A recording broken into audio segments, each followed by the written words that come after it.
George Washington once warned that if freedom of speech were taken away from the American people, that we would soon be led to the slaughterhouse, deaf, dumb, and blind like sheep.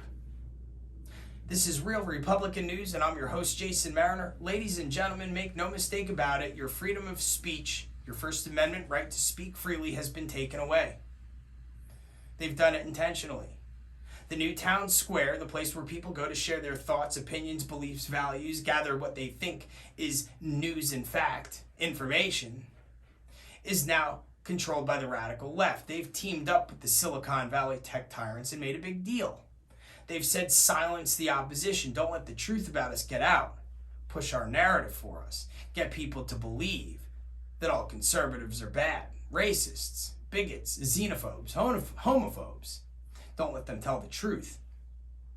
We know that if you're a conservative, you know what I'm talking about. If you go on one of these platforms like Facebook and say, Trump good, Biden bad, you're shut down.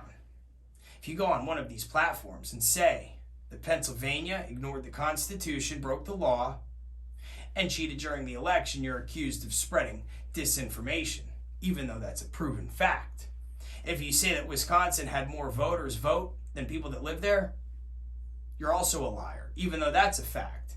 If you say that Hunter Biden lied on a federal form to obtain a firearm illegally, and then his girlfriend disposed of it illegally in a dumpster very close to a school that carries, by the way, a 10-year prison sentence and a $250,000 fine, you're shut down because they don't want people to know about that.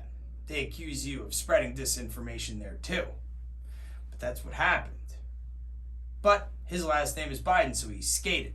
Scot-free, got away with it.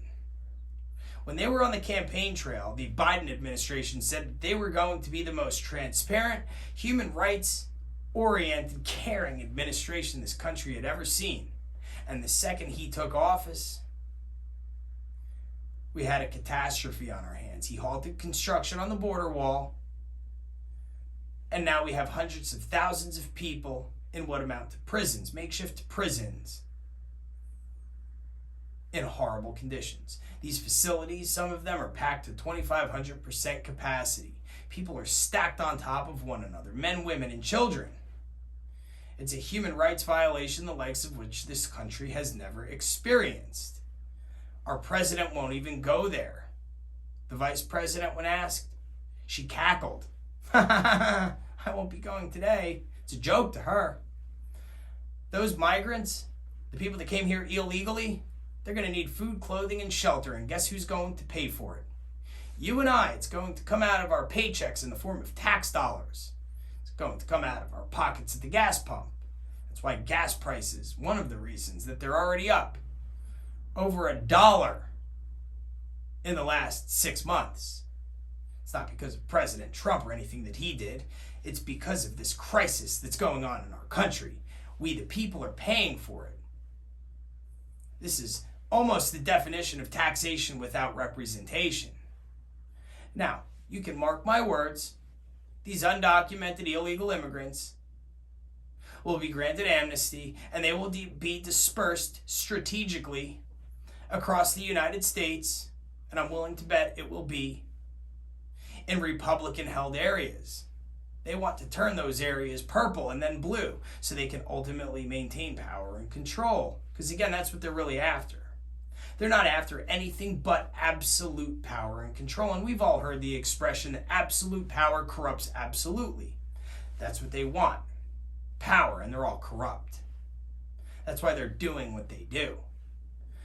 If you repeat a lie over and over again, people wind up believing it, just like they're starting to believe that all conservatives are racists and bigots. It's simply not the case. We believe in God, family, and country. We have values, morals. We would be the first ones to fight for the liberals and the Democrats' rights to free speech. We would be the first to stand between you and evil, even if it meant giving our lives. We'd be the first to die for this country and the Constitution. And we do it happily. That's what patriots do. Those are conservative values. To fight for justice, equity, fairness, freedom, liberty, the Constitution. our fellow countrymen. They're using the divide and conquer technique as well. Keep people apart, divide them, tell a lie, like white people are racist, get everyone else to hate them for being racist against them. The only racist people are the ones that are saying there's racism. That's the number one problem in this country. It's not.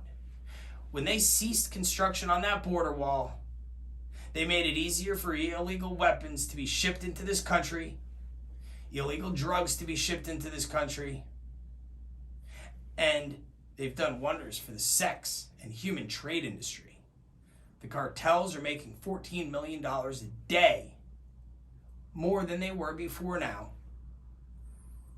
That's not human rights improvements. They're not looking after people by doing this. They're destroying lives. They're creating human slavery in this country. The young women, most of them that come into this country, are going to have to work off that $3,000 or $4,000 or $5,000 debt that they owe to the cartels. They're going to do it with their bodies. They're going to be forced to. Children are being bought and sold. They've been tricked into coming into this country by Joe Biden. Joe Biden has also basically told the world, hey, if you want to come here and you want to send something like one of your terrorist operatives to carry out a massacre, send them to the southern border. It's very easy to figure out. That's the first thing that I would do if I was ISIS. I would send operatives who want to do harm to Western society through the southern border. If I was a drug dealer, that's where I would send my drugs. If I wanted to ship illegal automatic weapons into this country, that's where I would ship them through. That's exactly what's happening. They don't want to get rid of the Second Amendment because they care about people dying. They want to get rid of the Second Amendment because if you're disarmed, you're going to be easier to push around. Our founding fathers knew that. That's why they put the Second Amendment in the Constitution. It's to defend against tyranny. Please wake up and read between the lines. Take away this false narrative that they've put in your head and just listen from a neutral standpoint for once. The things that I'm saying are 100% true. They make absolute sense. It's very hard to argue. It's becoming blatantly obvious that this country is being ripped to shreds intentionally. There's no possible good intentions behind what President Biden is doing, especially at the southern border. You're going to see a rise in terror attacks carried out domestically because people are going to come into this country that want to kill Americans. You're going to see a rise in illegal firearms making their way into the hands of criminals, and therefore an increase in homicides.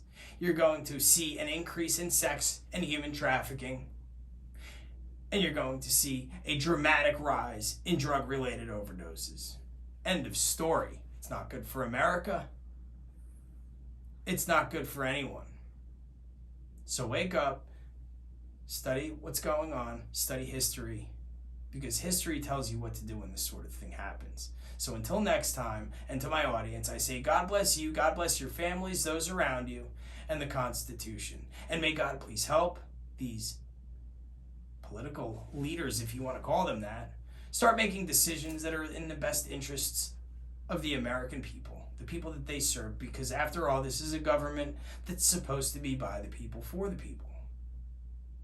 Be well, everyone.